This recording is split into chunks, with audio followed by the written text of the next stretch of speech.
Yeah, do it. Like medium? Wait, I should do it like this maybe. Oh, that was soft. Here, you do it then. No, you do it. How hard do you Just want me a to little do harder. it? This is the outtakes. There you go. Ooh. So we're calling this the Body of Sound podcast, right? Sure. Okay, cool. I think it's good just because for me, it's like sound and body go together. I'm trying to connect them, right? Yeah. That's my thing because sound is affecting the body. That's why I think the name of the Body of Sound is brilliant. Because it's Thanks. like where did it come from? My head. No, I was thinking... Brilliant. I was thinking about sound because everything is sound, right? Mm-hmm. Everything's vibration. Yes. So I was thinking your body, everybody has their own home note, their fundamental, and then each organ has its own fundamental. And together in the body, it's like an orchestra. And you want everyone in tune, because if something falls out of tune, then... You're not in homeostasis. Yeah. Yeah, okay. Yeah, so that's kind of where I was going with that. I've literally done a video about how your body is an orchestra. Really? Yeah, and the mind is the conductor.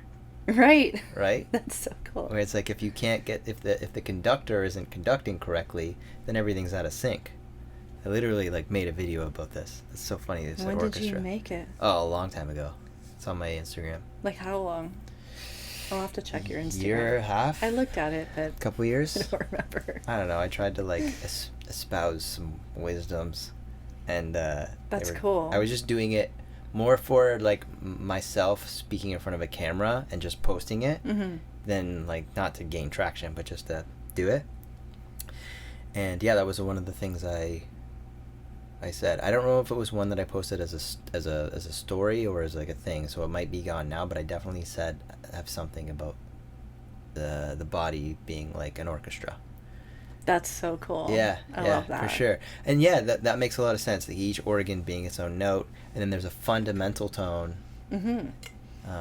Like a scale, right? Yeah. So your song is in say C major, Sure. but you have different notes. So is there a way to tell what your fundamental tone is? Yeah. How do you do that? It's simple but complicated. Okay. If that makes sense. So what we would do, and this is where I learned this at Globe Institute, you sit down with your client and you go through each frequency, not each note, the 12 notes of the scale. Yeah. And you watch your client and you find the one where you feel most at peace, where they feel most at peace. And they might not be aware of that, right? Because people come to you for help. So they don't really, maybe they don't have that intuition or awareness. So you just kind of watch their bodies and just see where they feel most at peace. So you just have a full scale of notes in front of you? What? It would be audio, so you want to have the headphones on, and you want to have a full range, not just one note, but the full range from the bass all the way up to the treble. And you're playing notes like in a scale? Yeah, pretty much, yeah. You go up by semitone? Yep. Yeah? Yeah, by semitone. Oh. Make sure you hit all 12 Interesting. tones. Yeah. And then you notice in the body where... So people might feel even excited. They might feel, activated. Okay. That's not the note. You want the one where you feel, calm, peaceful. It's like a release. Yeah. Of tension. Okay. Yeah. Cool. I've never really thought about it that way. Yeah. Yeah. It's really cool. It makes sense. I've heard... what was this podcast I listened to? I don't remember, but they were talking about how everyone... There's the same thing. It was about sympathetic resonance, right? Yeah. So to me, that seems like that's sort of in line with that. It's if they play the note and then your body resonates, it's it's vibrating based on whatever note it hears. Right, yeah. Right? In sympathy to whatever the note that they're hearing. I don't know if that relates to the sympathetic nervous system at all, or the autonomic nervous system. I think it would relate to everything. Right. Right, because then you would hit a note, say your liver, right? So let's say your liver is in G. So if you hit a G, you might feel that actually in your liver because of the sympathetic Interesting. vibrations. Interesting. Yeah. And then, so someone would kind of have a scale in a way, and then you're sort of bringing that organ or that part of their body back into alignment, back into the scale to create a harmonious event Yeah. in the body. Cool. So think like a piano too, right? Like your piano goes out of tune, Mm-hmm. and like your A will it might drop down to like 432 when it's supposed to be 440, but it's still an A. It's just out of tune. So your liver might still be in G. I'm just picking G randomly. Sure. But it might be lower or higher than it should be in tune with the rest of your body. So then you want to kind of you can use sympathetic vibrations to slowly move it back up. So you're kind of in training that part to like come back to that note. Yeah. Like having it sing back to it and get it to get back there. Yeah. Oh, that makes a lot of sense. Yeah. So when I'm doing my sessions with people, I'm using metal bowls. Well, I'm doing my one-on-one sessions. Yeah. When I'm doing the sound bath thing, I'm using all kinds of notes and playing the melodies that I like with my notes that I have, right? I don't know what notes people have in there. Yeah, exactly. In a big group. So I'm just kind of playing whatever. But when I'm doing one-on-one sessions, I'm using the Himalayan bowls or the Tibetan bowls. And they have a fundamental tone, but then they have a bunch of like other frequencies that are happening, right? Yeah. So I find that some people like will resonate more with some tones more than others, right? Because like maybe it's only slightly like some of the fundamental, not necessarily the fundamental tones, but the overtones are like touching on some parts of their body, but not necessarily the fundamental tone. And so it's like affecting them a little bit, but not a ton, right? So that frequency is like closer to the fundamental tone, or it's in the same scale, so it like works harmoniously, or sometimes it's not. Right. Sometimes I'm playing a note that's not in accordance with their fundamental tone, and it's like not in the scale. So it's non-harmonious. Yeah. Which is maybe why that lady thought that note sounded like death. Yeah.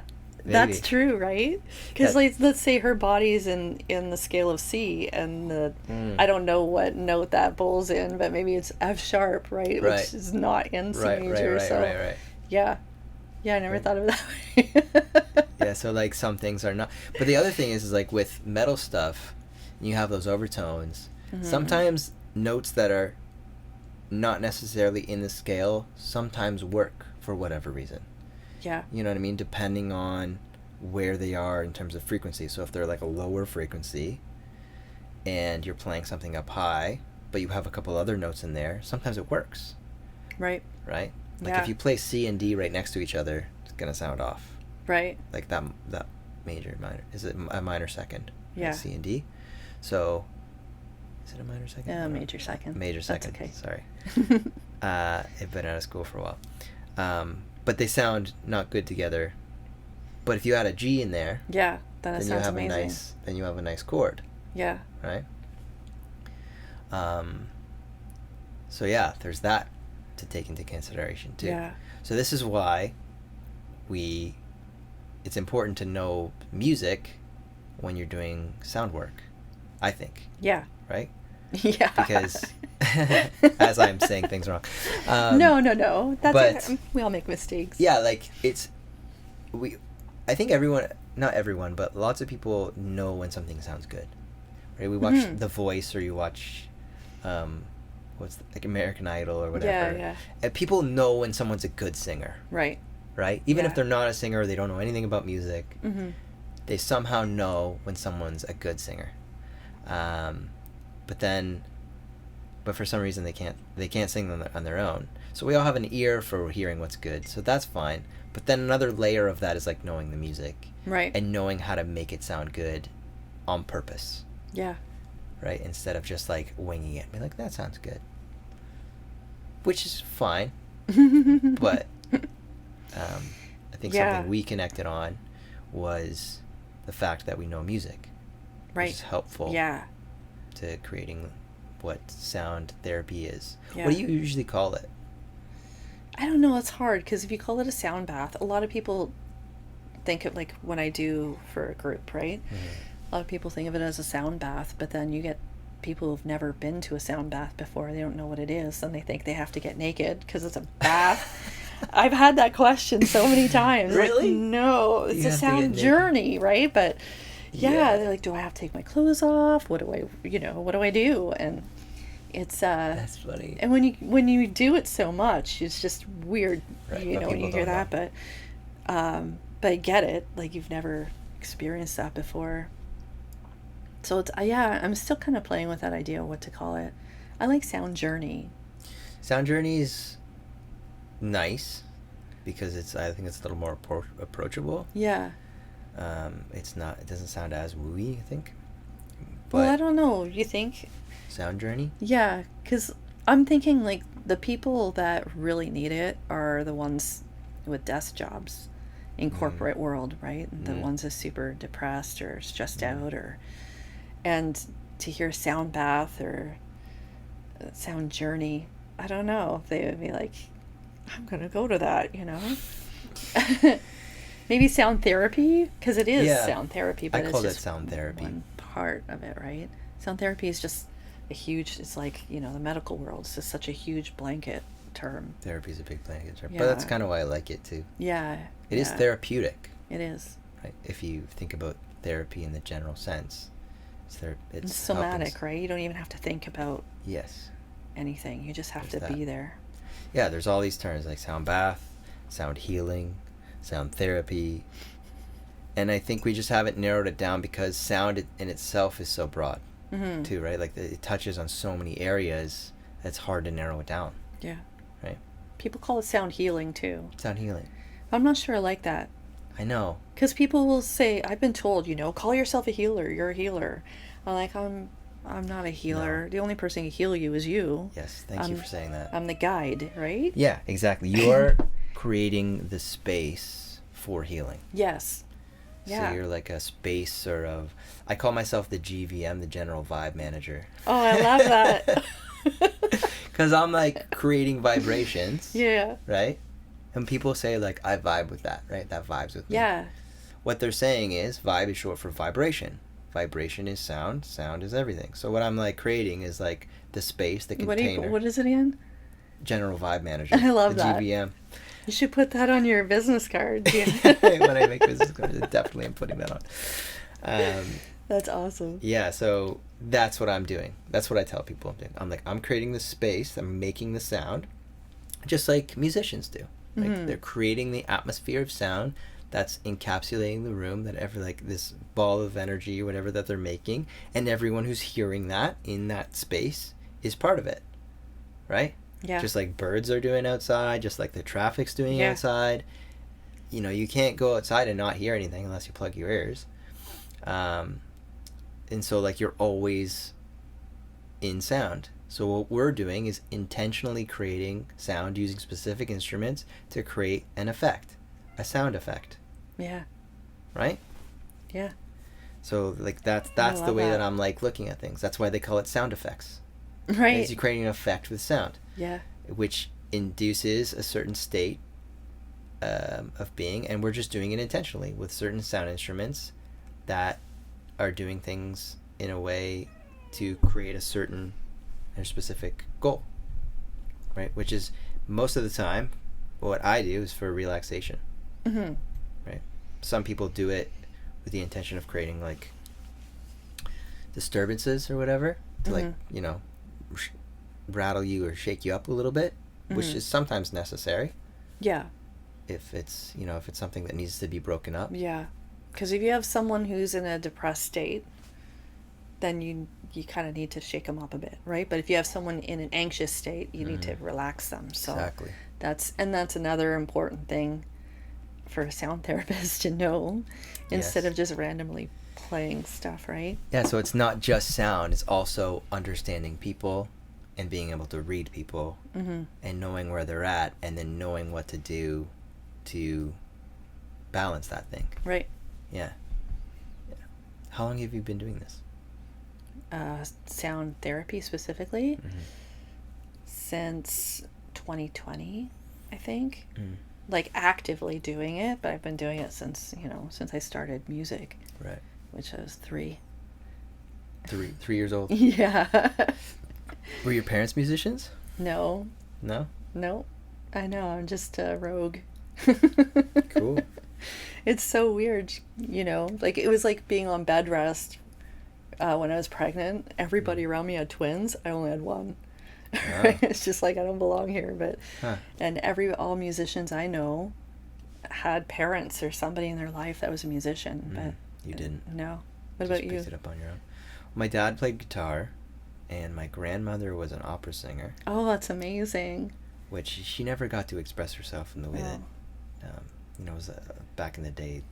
It wasn't acceptable for women to be able to like do the arts and things like Right, that, right? yeah. At that time, so Male she dominated. had a great like singing voice. She was an Wow. opera singer, so I try and channel that. And my dad played some guitar, and he was a singer, but a lot of it was just like myself. They like not forced me, but they made me play the piano to start, and I hated it. I did, but I stuck it out for like 5 years. Oh, good for you. And then I was like, I want to play a different instrument, because my dad was like, you have to play an instrument. I was like, okay, I want to play guitar. And then my brother was like, I want to play guitar, and I was like, fuck that, I want to play the drums. And so I started playing the drums, despite the fact that my brother wanted to play the guitar, because I was like, I'm not doing the same thing as him. There's no way. Was he older or younger? Younger. Okay. I was How like, much younger? No way. 3 years. Okay. And that's how I started playing the drums. And then when I started playing the drums, that's when I was like 16. And that's what made it click for me. Playing the drums was addicting. I would come home from school, and I would go in the basement and play my drums for like 2 hours. Oh, wow. Almost every single day. That's impressive. Yeah. Oh, all my the daughter's listening. You gotta want to do it, practice. For me, it was like, and then I taught drum lessons for a long time. So Oh, nice. yeah, I saw how people were just like drawn to it more than others, right? Some Right. people just like really wanted to practice. They were like into it. Like some young kids were like, I would give them a lesson plan, they would come back and they would just crush it every single time. Wow. And some people were just like, nah, No. I don't get it. So for me, it was like I found the love of drumming, and then that led me back to the piano. And I started playing piano again, and then I started singing because I like songwriting. And now I'm here somehow. Wow. Got into sound therapy. Did I tell you about the ninth vibration story? You did, but tell us again. Okay, so there's this store in Guelph called the Ninth. It used to be a store called the Ninth Vibration.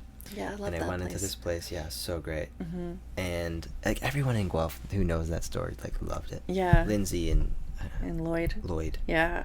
Amazing Great people. Yeah. And yeah, I went in there for the first time because I was like getting into spirituality. I was in my spiritual era, as they say. And I went into the store, and Lindsay was just like dancing. Yeah. I was like, what is this place? Is that the first time you went there? Yeah. Oh my gosh, that's how you met Lindsay. Yeah, go in there. She's like amazing. just vibing, I right? love her. And then I'm just like walking around the store, and she's like, you need to do numerology. And I'm like, okay. And so she sits me down at the table, does my numerology thing, and she proceeds to tell me about like my whole life. And Erica, like my wife sitting next to me, was like, did you pay this lady to say these things? I was like, no, I don't know who this lady is, but she knows everything about me, and we need to leave. And so she like brought me a necklace, but like a stone I needed to wear, and then she's like, no, your thing is sound. And I was like, what? She's like, your thing is sound. She's like, go talk to Lloyd. Lloyd showed me the metal bowl that he hit the gong for me, and I was like hooked. I was like, this is amazing. I'm gonna have a gong one day. I'm gonna have these bowls. I was like obsessed, and I just like went down this rabbit hole, like trying to understand sound. And it's such a deep rabbit hole, as you know. You just keep learning new things. Lloyd and Lindsay, they told me a lot about people. Oh, you should know this person, you should know that person. I'm trying to like remember them mentioning you. They probably did. Maybe. But I'm so introverted. I'm like, yeah, whatever. What was your story of going in there? Oh my gosh, I don't remember the first time I was in there. I love crystals, so Okay. I probably went in there just to look at crystals, Okay. and then I met them. I don't remember. I don't remember my first time there. So I was there like all the time. Mm. Yeah, I just love them. And then Maybe I saw you in there one time. maybe because Lloyd ended up getting his Reiki Master certification at the same time I did. Mm. It was a coincidence, and so we decided we're going to practice together because my confidence level was so low with doing Reiki treatments. I don't know why. I thought that if I got my certification, then okay, I'm going to be able to do this. And Right. but it's really just a mind game, right? Trying to get yourself out of the way and know that it just works. And Lloyd helped me with that. I'm sure I helped him with that too. Like we would exchange Sure. like once a week for, I don't know how long we did that for, but it really built my confidence up. Okay. Yeah. So you have your Reiki Masters? Yeah. Oh. Yeah, I'm a Reiki teacher. Oh, I I know didn't tell you that? No. Oh, yeah. Maybe you did. I maybe just forgot. taught level 1 and 2 What? the beginning of May. Yeah. Oh shit. Yeah. Okay. Did it from my home. Okay. Sweet. Yeah. Yeah, it's good. I've been wanting to like learn, so maybe you can teach Oh me. my gosh, I can totally teach you. Yes. Yeah. Okay. Amazing. Yeah. Because like I want to include more of that in my sound work. Mm-hmm. Like I learned this. They called it sound massage. Yeah. At the Sound Journey store.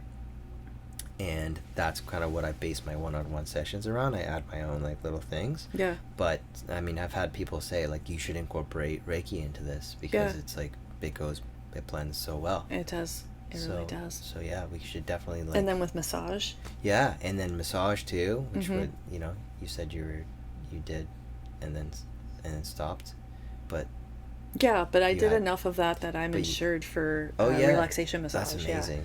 That's Yeah, so so cool. you can incorporate Reiki with relaxation massage, and then You do it all. What don't you do? what don't I do? Yeah, so, I like- don't cook. I hate cooking. Oh. Well, I do cook, but I I, got you. hate it. I got you. And I I'm the don't cook. sew. Except I stopped, but we won't go there. You can use frequencies in your cooking. Yeah. You totally can. Like I just even play the food. bowls.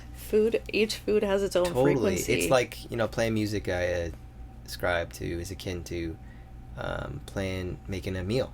Right? You're adding a little bit of this, adding a little bit of that. Right. You have to have balance of flavors. The same Yeah. way you have to balance tones You or do. um, But even coffee, I think, resonates to around 58 hertz, which is kind of low, how do they and figure it brings your energy down. So, I know I drink a lot of coffee, but Me too. you have to be careful with that because it's going to bring your energy down. Like you're trying to boost your energy with it, but it's actually How do you think about this, like, higher frequency versus low frequency? People are like, that's a high vibe thing, that's a low vibe thing. Like, how do you think about that I idea? think people think that it's like negative, positive. They think good, bad. High means good, low means bad. I don't think there's a bad frequency Okay, good. or a good frequency. I just Yes. think that there's frequencies. Yes. Yeah. Yes. Okay, good. Yeah. And you just choose the level you want to be on, right? Yeah, totally. I just, it annoys me that people are like, oh, that's high vibe, and they're ascribing that to being like better or something. Yeah. I'm like, no. No.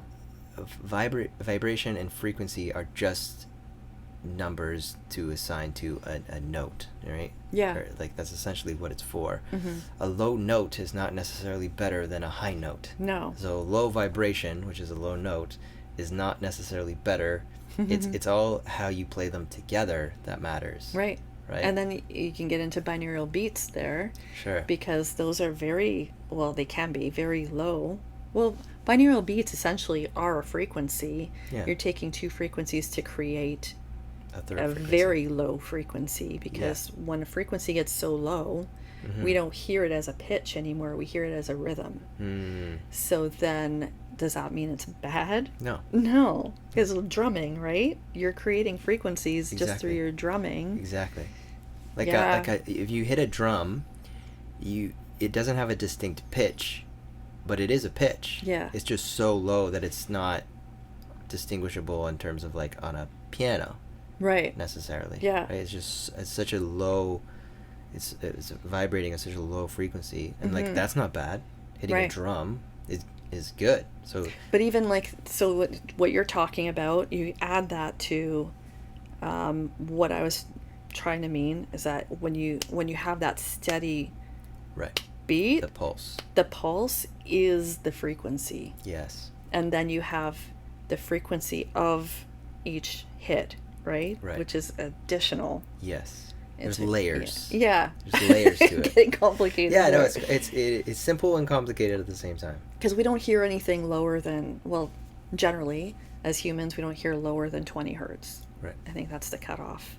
So anything below that, we're going to hear it in like a pulse. But you can feel it. Yeah. You can totally feel it, and then you can create it in a binaural beat to really feel it. Yeah. So binaural beats, for people who are watching the podcast, is you just take the hertz frequencies, you take two numbers, and then you subtract them, and then that creates the hertz frequency of the binaural beat. Am I correct on that? I think so. So if you have like 100 hertz and 103 hertz, and you play them at the same time, subtract them, and you get 3 hertz. Right. Yeah. And that's what you're hearing. Yeah. So like the two sine waves are just out of sync by 3 beats per second. Is it beats per second? Yeah. Yeah. And then that woo woo is that like middle section of the sine waves. Yeah. But yeah, look that up on your own. If I'm not gonna. We can do a whole episode on it. Oh, that would be cool. Yeah, because you can go into, because we were talking about ADHD earlier, right? Right. So ADHD kind of locks us into theta brainwave state when we need to be in beta, and so you can use binaural beats to bring you up into beta. Okay. You don't even have to listen. Like, you don't have to be focused on it. A lot of people think listening and hearing are the same thing. You just need to hear it. It just needs to be in the background. You just have that beta. Yeah, they're doing more scientific research on brainwave states, right? And in training your brain to get into those brainwave states. Yeah. Using binaural beats to get you there. Yeah. But yeah, you can use meditation to get you in those states just on your own. You don't necessarily need the sound. Yeah. It just gets you into the brainwave state using meditation. But the sound is a way to just like entrain your brain to get you there faster. Yeah, I think so. And then I think a lot of people have trouble with meditation, especially people who are not meditating. And then they get frustrated, or can't do this, it's not working. But if you just throw some sound in there, then it really just, it's kind of like a guide. Just takes you where you want to go. That's what I've been calling my sessions for, telling people. I'm like, this is like a meditation practice, really, for people who have a hard time meditating or still in their mind, because it's we're like, so much alike. Crazy, right? Yeah, that's what I say too. So with my one-on-one sessions, what I'm doing is like I'm placing the metal bowl on the body, and then I'm ringing it out like over and over in like a rhythm, not like really sparsely, but I try and create like sort of a rhythmic pattern and to get into like a feel, like really far apart. But so what's happening is basically they have to be still because I put a bowl on you, so you can't move. Right. And so a lot of people have a hard time staying still. Right. But they also don't want to move because they don't want the bowl to fall. Right. So it like forces you to stay still. That's cool. How big is the bowl? I'll show you. Another thing. We should bring out a couple of sound instruments. Oh, that's too loud. Yeah. Isn't it nice? It's so mysterious to me. Yeah. It's like sounds like death. No, I'm kidding. Maybe Are we recording now? Yeah. Oh, does I look like a freak? No. I'm just watching that. I just heard the camera shut off. I'm gonna have to figure out what's going on with that. Okay, here. Sorry. No. Cool. We can just put it. Do this all day. Just put it here. But yeah, so the thing, I think this one is just like us talking about sound. Yeah. Healing, sound therapy, whatever. And then we can focus on. And then we'll do one topic at a time per episode. Yeah. We'll do like binaural beats. We'll do Tibetan bowls, like where they come from, what they do, how we use them. We can do it. Like, there's so many things. We can do food. Yeah. We can do crystals. Yeah. We can do. For my final paper in my sound healing, sound therapy course that I took, I had to write. We had to pick a topic to write about, and I wrote about how to find the frequency of an object. So that's kind of cool. We could talk about that. I've always wanted to know that. So yeah, we could even try to do it. About that. Oh, yeah?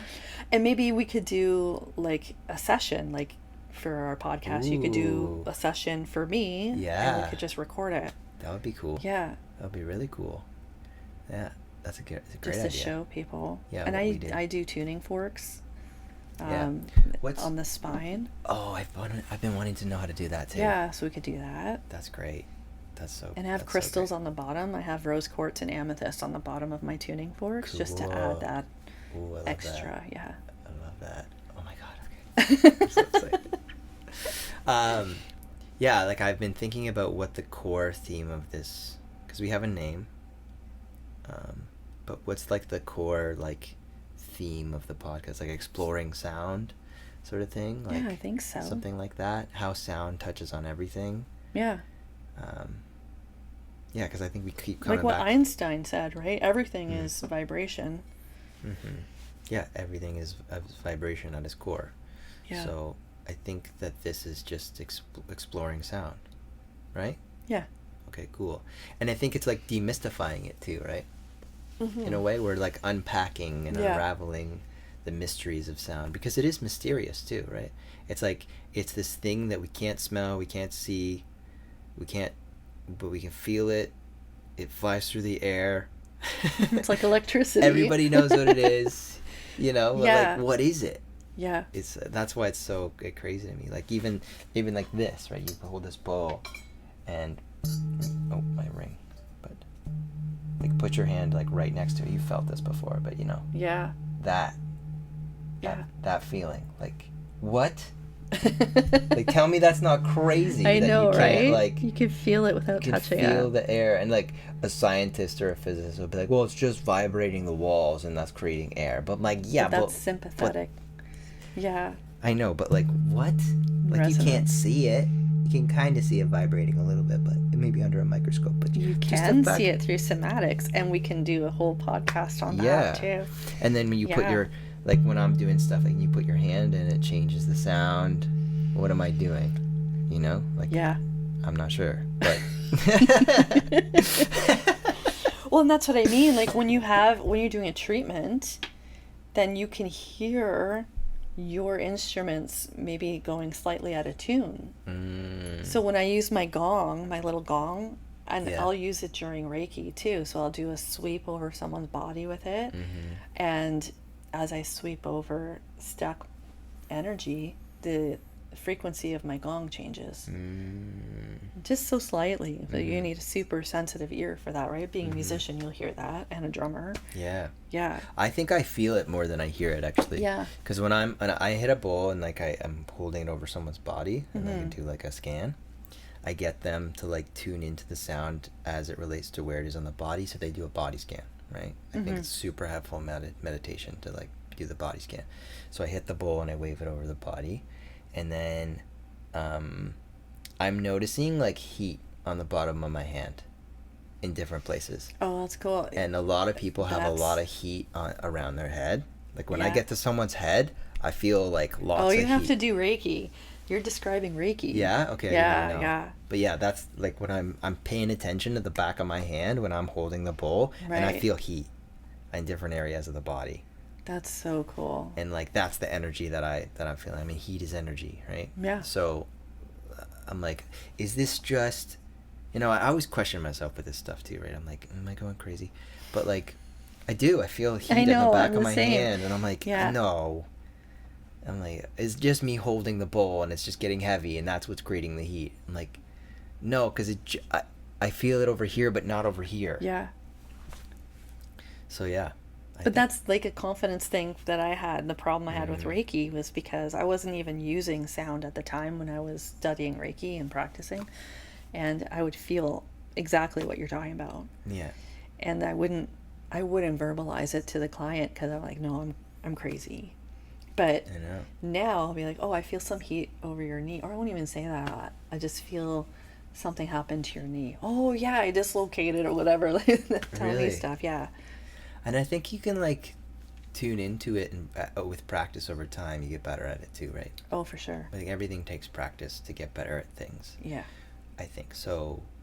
Over time, and some people are naturally good at it, and some people are not. They're more attuned to feeling those sort of things because they're more sensitive. Yeah. Being sensitive is a superpower, I believe, because it also can be like a detriment, because when you're so sensitive, you can break down easier, and it's like, when you're more attuned to stuff, you're more attuned to like anger or frustration or depression or things like that too. So that's why it's harder. Yeah. But it's also a gift because you're attuned to other people's emotions, other people's feelings. So we just have to like learn to be more sensitive, but use it in a way that's like instructive and helpful, as opposed to like letting it make us depressed and affect us so much. Right. That's the trick. Exactly. That's the trick. And that's what a sound healing is like so good at. Right? It's like using this tool of sound to help us like fine tune our skills to be able to like help people. Yeah. Right? Yeah. Yeah, exactly. Yeah, okay, cool. Oops. This, I don't know, do you have anything more to add? Questions? No. Add? Do you? No, I think we're good. I think we did plenty. Yeah. So good. How should we close it? Hit the gong. We gotta hit the gong. Hit the gong. Yeah. That's how we close it. All right, hit the gong. Hard? Yeah. Not hard enough. Let's get a little harder. There we go.